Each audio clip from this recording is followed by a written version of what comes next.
بسم اللہ الرحمن الرحیم۔ رسول اکرم صلی اللہ علیہ وآلہ وسلم نے فرمایا، ابن حبان کی روایت ہے 861، من قال حین یصبح، جو شخص صبح کے وقت یہ کہہ دیتا ہے، اللہم ما اصبح بی من نعمت او بأحد من خلقک فمنک وحدک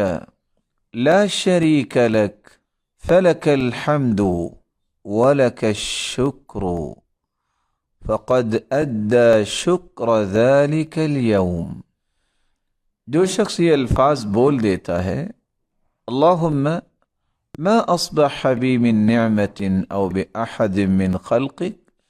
اے اللہ جو بھی نعمت تو نے مجھے عطا کی یا اپنی مخلوق میں سے کسی کو عطا کی، فمنک وحدک،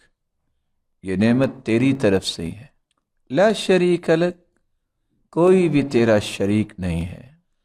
فلک الحمد ولک الشکر، جب نعمت ہے ہی تیری طرف سے میرے مالک